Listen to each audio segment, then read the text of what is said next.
Kandan, kandan, mayaba waida kuchi. Yangu ya iko kwa na maputi.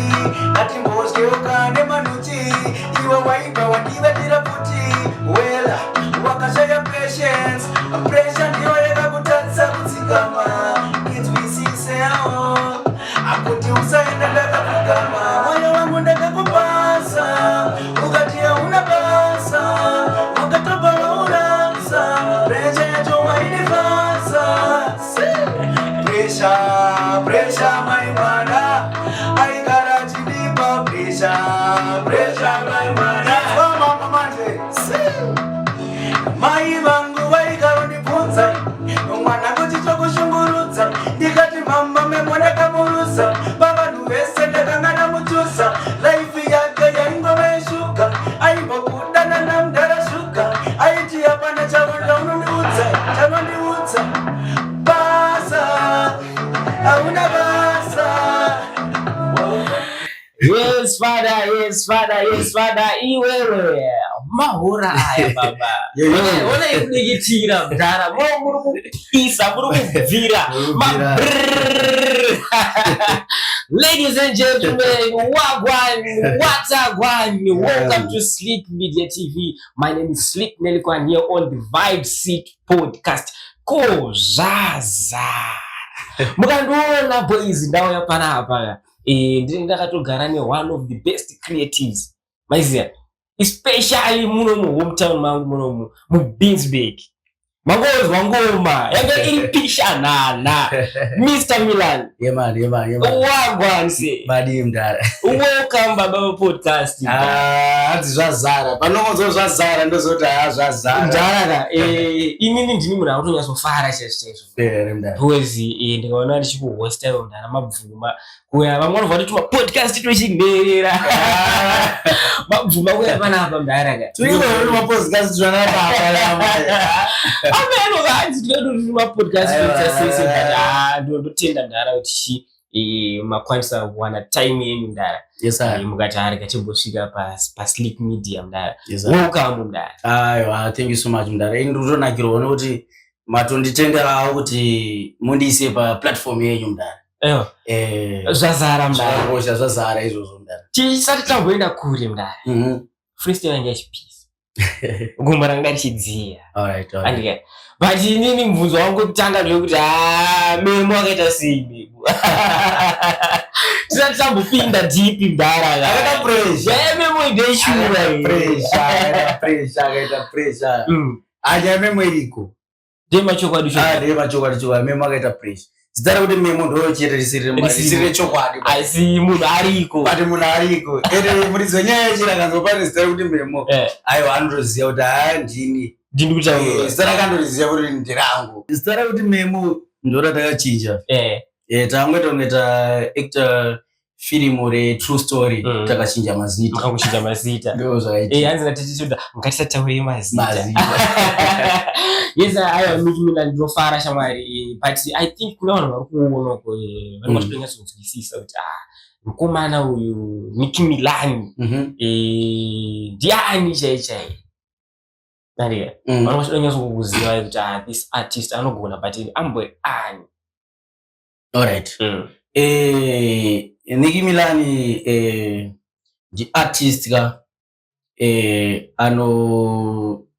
anobhesa ne Afro fusion sound ne Kizomba sound achirova futi zimdanso pama compilations yende pane tinenge tichitry kungopinda paisi pari kuti kwa zvinhu zvebasa. Alright. Nicki Milani is an artist akazvarwa kuBindura and akakurira kuBindura born based and art rake so far ari kugrowa achibva kuBindura. Tiri kumbobudawo zvedu muBindura here and there tichinoita art outside Bindura but we are here in Bindura and we want to put Bindura map atop.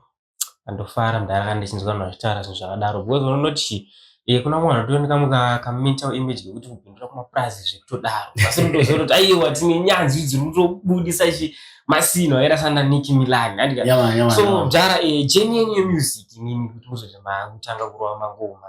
Zvakatanga tingati rini ere sei. Mdara yakareba but ndinogona kungoita gaga. Ndikangoti I was inspired neteam randakakura naro. Team randakakura naro rakatanga kuda kuita zvemusic somewhere around 2012. Alright. Ndorairova music chichi ndopandakangoti vanhu vandikuswera navo vari kuswera vachiita zvemusic kwenene kandimbotry but the thing is patakapedzisira kuzoita izvezvi kunge izvezvi patiri panapa team rese iro rakandiinspire rakatondigama so ndorinenge rakandisapota so vese vakaita vakangoti kune wewe takatanga chinhu ichi but iwo ngatiiseiwo pamberi wozi tikutoona kuti iwo chinhu chako ichi. Saka maybe they were used by God kuti vangondiradzawo path vamwe vandiinspire vangondipa ikako kadhati kekuti ndide kutrya. Saka that when things started kuti things started to happen 2012 ndara but zvangu zvakaoma munongoziva semageto 2012 ndandiri form 1 saka mari dzemarecording chechi dzainetsa but baba nemakauntabhuku matuku aya mdara emangoma sati kuti 2012 ndopa mama kutopinda studio rakano maingoita 2012 ndainyora mangoma but studio ndakazopinda 2012 iyo yakupera ndichirekodwa first track rangu ndakarekodwa na DJ Alivio. Alright. Na 2012 ndo munhu akatanga ndobva tazombogara futi pachishaika zvikwanisiro mangoma aripo zvese zviripo kuchitoimba mafreestyle kuchikoro tichiriza madesk you know all of that tichirongodza vanhu kana ufazhi vanhu vachitoziva kuti vanhu vanodai but pasina marecords pamba sina chinhu pachaikwanisa kurekodha kusvikira time yakwana yekuti tada kukwanisa kubatanidzawo ichi neichi kusvika zvapo. Saka mudhara I think imimi munogona kupinda murace. Ndina artist avaya panapa mudhara iye akatanga kurekodha 2021. Alright. But anoti from 2021 up to 2025. Okay. So far mangoma anyora anosvika ku 8,000. No offense in there. No offense. Anoti anosvika ku 8,000. Alright. Iya isi secret akazvitaura pano. Aiwa muhombe. Saka inini ndinoda kuti saunyazobatanidza kuti inini kubva 2012 izvo zvitamuna 2026. Muda kuziva kuti ndakaitawo matracks manga. Ini ndingoti yangobatanidza kuti iwewe kuti iwewe handisi kuti uda kuziva iwe wakatanga kupinda mustudio 2012. Andika mfeso wangu akauya panapa 2021. Still chibaba changu achopisa. Haina nditokwanisa kuziva kuti akawandisa matracks wati. Akawandisa? Mukomana mombe. Saka zvichira kuti pamwe enyu imimi mutara makazvimirira kubva ku 2012 kusvika kuno munogona kunge makupinda kana mu 20k. Mukwaziyuma.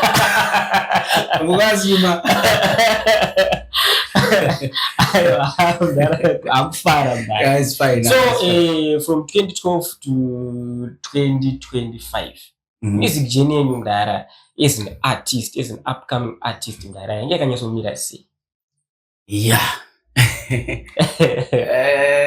Dara andikunyeperei hakuna rwendo runorwadzirana nekarwendo ikaka pamwe nyaya kuti handisana kufamba mamwe marwendo but ikaka ndafamba ikanorwadza mudara nyaya kuti unongone passion nechinhu unongochida chinhu chinjida chiri mauri ende ndakatombotoita give up mudara so many times ndofunga 4 times if I have not mistaken kubva pagore randataura up to now. But uchigeza so you find yourself watowana kamelody mbrain wakutoimba zvinouya zvega zvinoita zvega unongozi hatina kuchuza right kuita zvinezvi. Saka zvine machallenges azvinazvo like zvanambotaura pekutanga pepe kuti recording and stuff zvinenge zvinetsa kuti uzorekodha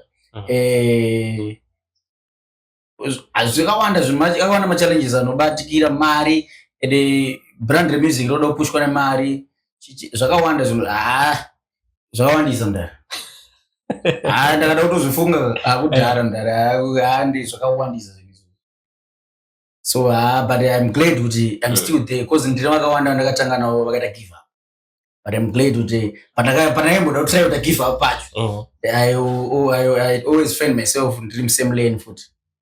Sa artist ari muno mubindura muno mandika chimboda kutanga locally. And music yenyu kutambirwa sei ni vanhu vari muno local? Yeah. Mubindura muno I think vanhu vanonyanyo nakirwa kana vanonyanyo cherera music. Vanhu vanoziva music. Vanhu vanoziva artist vasati receive music. Vanogona kusanakirwa until wanzwa music. Saka chandingangoti ndechoti mubindura muno music haisati yasvika kuvanhu. Isati yasvika kuvanhu. I know kuti vanhu vemubindura vanonakirwa nemusic, vanonakirwa nemango, vanonakirwa nekutopusha vanhu vavo.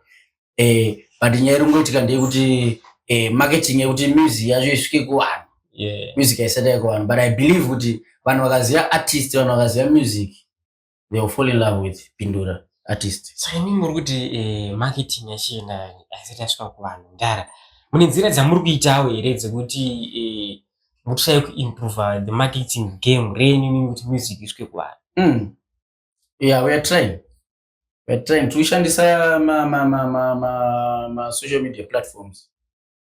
Daro nezvatiri kuita right now. This is marketing, right? My podcast. This is marketing, right? Saka we are trying our level best, and we are shooting videos every day because we know kuti vanhu vanoda kuona muna artist anozikanwa kuti akawanda chichi, but mumwe munhu anogona kutonakirwa neart, aona art iri kuitwa chi pa visual. So we are trying our best. Ndakamboita a conversation na music artist one of the prominent Agwabada veva. Okay. Agwabada vakati problem I think iri kunyanya kuitika much central ndekuti ma producers haasikunyatsopusha mangoma ema artist. Is it the same case nemi here kana kuti kwenyu mimi hamusida kukandira nyoka kuna producer kana mungoti inini ndakazvimirira sadunga munhu kana kuti management side ndese kunyatsopusha marketing? Sei famba ipapo ndipanyatsokuudza panofamba sei. All right. The first thing chatinofanira kutanga tabata ndara ndechekuti task ya producer is to make music. I say kupusha music. Ipapo ndiri kusangana neartist akawanda anopesera end game akublema producer apushe music. Because uchibva kunogadzira music yako, akugadzira music ya somebody, akugadzira music ya somebody. Basa rake ndirekuga is to make music. Akugadzira music. There are some people vanofanira kutora music yagadzirwa na producer voisisa somewhere kusvika kuvanhu. Alright. Saka I don't think kuti papo kana artist achitaura kuti akarekhodwa music na producer. Alright, let's say izvezvi basically mubindura muno. For an example, artist warekhodha song yako ne $20 and waita track yako ne $20 maimba song yaita yabuda producer ndiye akufanira kuipusha. Saka tikufanira kuti arikufanira kuzoipa imimi mudare mimi kuti muipusha imimi muri ningirini kaimi maiziva muri socialite amudara pusha isong iyi imimi mwamashe ndikuda $50 muudza producer apuwa $20 na artist kuti arekodi. Mona producer obva kwamuri but song artist wangu yakaipa. Saka song iyi ndikuda toita sei kuti song iyi tiipushe muri socialite pamomata ndikuda chi ndikuda $50. Equation yacho haichatomake sense. Balance.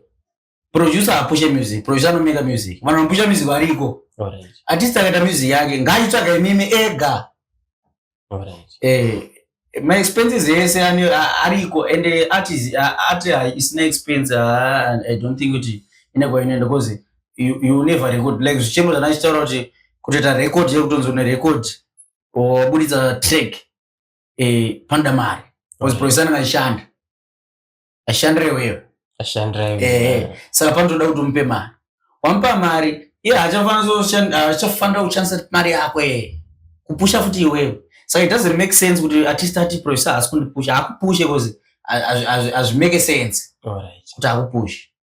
Saka imimi kuti marketing. Saka chinyatsotijekesera imimi kuti pamuri kuti marketing imimi muwedza ure kuti zvinyasofira papi muwedza uri producer tazomuti isusu asiri akutora role ya marketing office ndizvo andiye saka tikuti imi pamukuti music haisati yanyasosvika kuvanhu pamarketing mukunyatsoblema marketing papi chaipo papi chaipo hanzi mwayazoblema marketing papi handizoblema marketing ndikublema isusu kuti asati ane zvikwanisiro hatina zvikwanisiro zvokuti tinokwanisa kuisa music yedu pamaplatforms ekuti marketing zvakanaka. Alright. Why am I saying so? Ndiri kudaro nekuti tinotaura zvokuti zvakawanda izvozvi ndirikona kuita track iroro robva radzi riri kufanira kuita visual track rikuda kuita visual raita visual rikuda kupushwa mazuva ano tine maplatforms akaita kunge TikTok YouTube yagara tinenge tichinguploada masini but zvese izvozvo zvinoda mari zvikuda mari nyaya dzese dziati mudhara dzinozongudzoka pamari saka kana pakashayika sponsorship kuna artist zvinenge zviri difficult but hazviri kuti hazviitiki zviri difficult but hazviri kuti hazviitiki cause uri wega ukangorelaxa uchimirira sponsorship you might die ukarelaxa uchingoti ndikumirira sponsor but iwe kana zvichikupusha une passion nechinji yauri kuita ukaunganidza madhola pound ako panoita 5 maprojects nemunhu ana sponsor iye unokwanisa kuita 2 badhiri rako saka unenge uchifamba neite slow pace but uchitofamba unenge usinomira panhu 1 that's the thing. Alright, given an opportunity now, we know many people are watching this podcast and vanhu vakawanda vari kuona mudhara atikuzoti vanhu vari kuona pavanhu vakamira sei and manzi imimi mudhara izvesu tauda kuti music iende mberi and so toita sei kuti tibatsire kuti zvinhu zvitonzi zvatanga. Alright, inini what I would say andidupowa mari kuti zvinhu zviiti since ndambotaura kuti chinhu chinoda mari ndoda kuti mari iiswe muzvinhu zvandiri kuda kuti zviitike nekuwanika pamaplatforms akaita kunge zvafanira muno kuno kumacentral kunoitwa mashows mahombe anenge na mabig artist but you might find kuti pashow yoyo hapawanike a local artist anonzi pajapreza pakuyaningi but hapawanike any local artist kana one, not even me, kana one. Saka pane zvinhu zvakawanda zvokuti zvinogona kungopushwa kungoshandiswa ma-connections kana kungoisa voice kuti but pakanzwa isu apa panogona kuita bho. Saka I think kana takangodaro tinenge tabho. Ini ndakangowana munhu anokwanisa kundivhurira madhozi wayo ndendiri bho. Zvinhu zvakati exactly.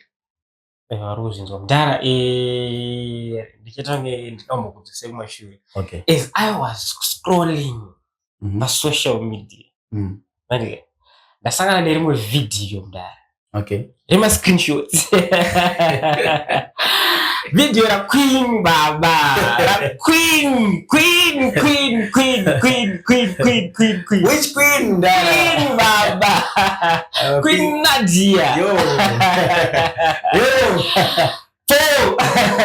That's another video of Nadia dara. Yeah. I think my viewers video rindomborisa so that mumboita se mumboriona todadzoka totaka kufayana neface wangu bana chimboonai.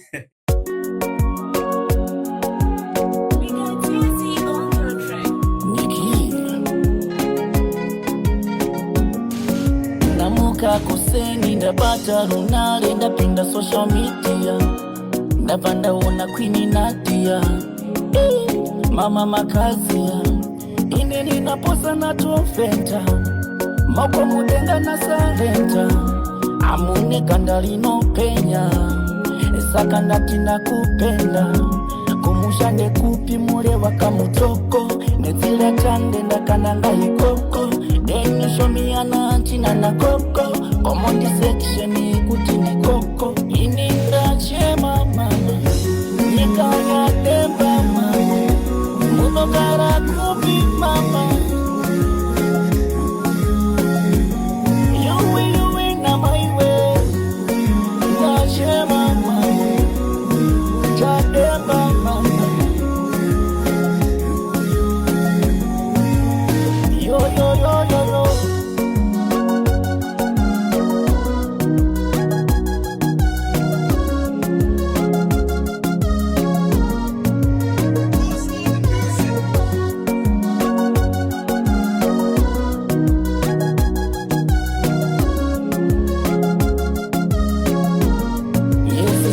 my love ndatoperera pafoni, chinhu changosara chete kuti ndikuone. Ninapolala naona wewetu, mtima wangu kuda wewetu, kasi unoera niweze unoera mutoponde upindi detembe ona mirika wamerera ininga chema mama nikaya demba mama munogara kupi mama you na my way nga chema mama chademba mama yo yo yo yo yo.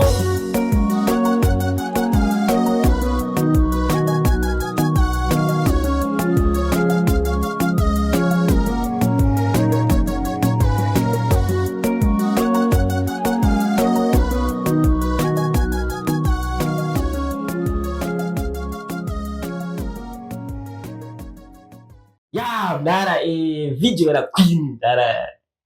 Tarona Mdara. Yaani chuma yazo nditsalangurira. Tunakuzvinzwa kubva kune mwene weBhawa. That is very Mdara Queen. Zvopisa Mdara. That is very Mdara. Amamona wewe. Ayo nditsalangurira Mdara. Chakutuma baba kusvika para Queen apa Mdara. Hey. Yeah, Mdara. And Mdara, I assume kuti bavadu 4 million 8 million baba fix hina nge manga muripo Imi mamsipo enda ina ndizvivanze Zazara Niki yes anziji kudina kwindati Queen anazokana lolo pamusoro pawo Queen muneza kazura muneza kazura maora Mdara Pisa Tikarozo baiza language pa podcast but apa pisa ine pachiri kupisa pakamboda umisi konzi pasa pise but ndakona na Java wachita Queen mawana so far Mdara tichidzora zvedu kumangoma adiga so far mune ma big names so far here amati masangana nawo amaroho kana ma collaborations nawo kubva mutangi jeni. Okay ndakasangana na ndine collaboration randakamboita alright kusangana I've met with many people I mean makuto zvema weeks zvebasa alright zvema weeks ndine ma weeks andakaita na nditsikira ndakaita na Kristo wedu uyu we local ndine ma tracks andakaita na nditsikira ndakaita na Chigonzi Asarabuda alright ejiri mmepo Asarabuda then ndine understand kuti ngiruma kangana poza unachonenga wakati one day show yeah but wanaripo Mdara matracks takamaita mamwe achana ngoronga ka time asina kusvika futi kuvanhu nenyaya yatachitora kuti marketing inenge iri bit poor but masini takaita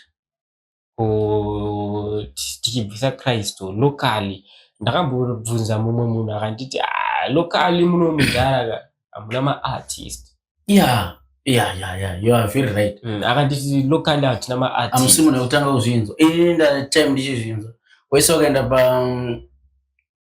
pa social wakaenda pa Facebook ndo inowanzoti pakapostwa kana local artist wakapinda mu comment section unozvinza you don't have artist you don't have producer Bindura intangeri empty but Bindura's got talent Mdara trust me saka todzoka futi kuti nyaya iri kufira izofira ku marketing vanhu vasi kuziya zvinhu vanhu variko vakaipa tinogonozongopedzera nenyaya yekuti vanhu vangonozongoziya ana Shamiso nekuti vanenge vachibuda vanenge vachibroadcast pa national television but takawanda Mdara ndisi ndega Mdara sikuda kuti nini takawanda Bindura's got talent Mdara kubva kuma drama kuma movie kuma music even vanoridza ore majazzman Bindura ore tina majazzman atina wakatowanda mudara anotorovera kuti ndozishamisika kuti Bindura japresa mufesi ndiwangu kwendakadza naye unoziva kuti ndakatoshoka shamwari musuno apa gaya kuti Celsius ndomuno Bindura I know that one I know ndakaziva kuti alright ndakudza futi kana lady squad ndakadza pachipindura haiso mubindura chii chikuitika naite saka chinhu chinoitika mudara ndicho chatirungotaura chinhu kuti nemo zita rakazogadzirwa somewhere else rinobva raita kunge reikoko the other thing yekuti vanhu vanozobuda vacho isu maartist isusu semaartist takaenda out there takapisira out there zita rakazodzoka kunoko tinogona kuda kunyara nekwakatangira zvinhu but that's wrong. So mune vamakaita nawo besides Christ mune vamakaita nawo ma collaborations muno kana 3 kana 4 chete mnakaita nge Siganox ndakaita naye something ndakaita na Tankaga something ndakaita na Pringo Bindura something. Wow mdara tinenge tida kunzwa masina amusi kuzotipakurira anyway I think since taadresa nyaya iyi yekuti pane nyaya yedu ndeapa neapa ndofunga tichatry kuti by all means zvinhu zvese zvifambe mberi ndara kuna artist watambotaura we8000 songs uyu akauya pana papodcast ndichaita kunge ndikuisa pakona mdara but it is what it is ndobva handiti ndakamubvunza ndikati so do you have any artist that you wish to collaborate with muno muMash Central given an opportunity to arikuona this podcast kana kuti word richazosvika kwaari mudhara akaratidza kushushikana mudhara zvikanzi ndine chishuwo chekusangana naNicki Milani ndichirova maworks naye mudhara anonzi Zeko mwana wevhu. Alright, mwana wevhu, I know that one. Zeko akati ane shungu nekurova collaboration nemi. Okay. Munotodinda rane request yemwana. Aiwa request yemwana yakanaka. Tingamuti mwana iri munani mazongs andereke yangu ina request. Yakataka 2021. Request yamkoma. Request yamkoma. Ngoma kasu amkoma anonditsvaga wakasungu. Mkoma wangu waita free ndoziva schedule wavo vanenge vachigadzira masongs akawanda kudaro saka paschedule wangu waneka free period chete vangu waneka free space vakangondipinzira nopano wangu mhanya ndouya kuchimhanya Zeko mwana wevhu ndofunga urikuzvinzvira azina Nicki iwo ukangoita mukoma mukangoita free ndibatei mkoma totoita zvekuti maworks aende kumberi fair. So Nicki tichiri pa iwo waposi yekoka platform ari iwewe given an opportunity kuti iwewe une vanhu vakutiwo Nicki wetishande ungadoshanda nani ma big artist vaane zita rabuda kunze kura kuti ndine shungu dzekudoshanda naye. Alright. Musharukwa Bazuka ndachamuka ndabuka iwewe mahowa musharukwa arongweza one verse abva apedza then pane munhu anonzi Ketchups mombe mune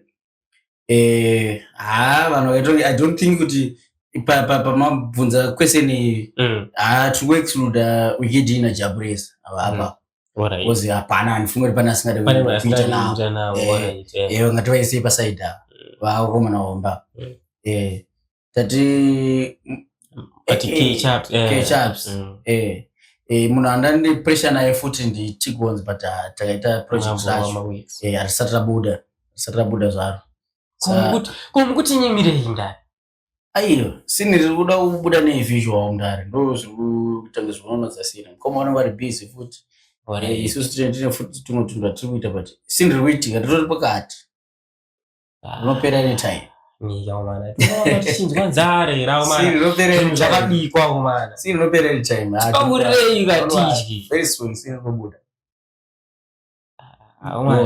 idwing here Idoing boys kuti tofana topfugama isu sorry ndara tibe chikafu tije. Aiwa komuda kuwa chisina uibva.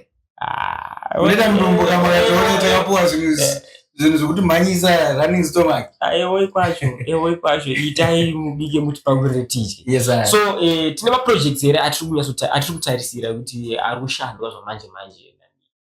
Yeah, tine ma projects anonga anosvika 5. Ari kufanira kubuda ari ma singles zvawo. Ne ratakabudisa nezuro ronzi Queen Nadia randanjona richitenderera. Queen Nadia that one. That one rabuda nezuro ndo ratikuda kuti rimbo vanhu vamborinzwa so far. Alright. Kana ukaona Queen Nadia vasanzwa someni ma1 vanhu vachida kumanzwa masongs aya vanokubata ipapo. Ma projects anobatika pa ma social media platforms are not YouTube. It's Nicki Milan official. Alright. Again. Nimeso isakameka kangu paduse ni ndanga. Okay, ndazoroza. Pa YouTube it's Nicki Milan official. Pa YouTube papo foot same pa YouTube it's TIC most wanted music. Ne pa TikTok is Mr. Milan. Mr. Milan tisatenda kure nda mukunzwa mukutaura kuti mukundipa 2 separate platforms mukutaura Nicki Milan mukutaura most wanted mukutaura anenge 3 mukutaura TIC andike zvikumbonyasofamba sei apo nda what's the relationship like chichi kunyasoitika tweet kudi sei ari kuwanika ma platforms akadai so. Alright, the thing is panduti TIC ndo musha wacho wemangoma ndo kwazvinotangira zvipo zvaperera. Ndiye producer anobva kubva ku beat making kubatsirana ma ideas kusvika tari kurira song kusvika song yabuda. Alright. Ndiye producer wewe? Ndiye producer. Alright. Pasinayo ndiye aisimisa mangoma kubva zvazvema 2013 up to now. But she's zvakadhakwa kusvika zvaimprove. It's been there. Alright. Saka truti anongosimbisa zvake sa producer here kana kuti you are signed somehow. Yeah. Because varikunzwa vanhu vachidonyasoziva kuti is TIC part of management here. Zozo maybe ngatakuzoda Nicki Milan kana kushow tenchida kubata TIC kana kuti tikufana kubata iye Nicki directly. The relationship yachinda kanyosomira sei inongomira kuproducer here kana kuti patori ne. Okay, that's a very great question. Zvinoitika pana TIC neni we are more like brothers. Alright. Mona kubva childhood chikamarism mona. Saka maitira toita ma works toita tichita zvebasa. And tichita zvebasa iko TIC is my producer. TIC ndiye anoona management futi dzangu. So he is your manager? He is my manager. Alright. Mona. Alright. Apachika manje. Saka zvese zvinechikuita nemadhiridhiri to ma works ichichi ma hiring and stuff vanobata TIC zvisinei ukame ndezvebasa chichitoita zvebasa kana pachitodiwa wafitseke panotodiwa wafitseke ita basa kana tautamba. But ndara tichida kunzwa kubva kumimi artist ndara makazvimiririra kuti mimi munozvionawo sei in the next 5 years kuti Nicki Milan anenge apapi. Okay. Pamutarisa kuti muchange muriwo imi brand iroro ndara ndikuda kuti akura ndikuda kuti Vision 2030. Vision 2030. I know kuti God is in it for Vision 2030. Mona ndichitaura nyaya yekuti zvandiri kuplan maplans angu ndekuti brand rekuti Nicki Milan I'm expecting kuti rofanira kunge rakura simakuru rakaita ndokana chispewa nebrand rinonzi Master Age ndari matangira kaita brand rere neparaveka rinondimotivate brand rere. Saka that movement ndo ndiri kufunga kuti ndo ratichaita kusvika tazosvika in the next 5 years. mageza la fair saka mnara besides master age tini mumwe munhu anokumotivate yayo inspire you industry. Freeman, do you know that every song inembona Freeman anogadzira masina ake achitonge upcoming artist.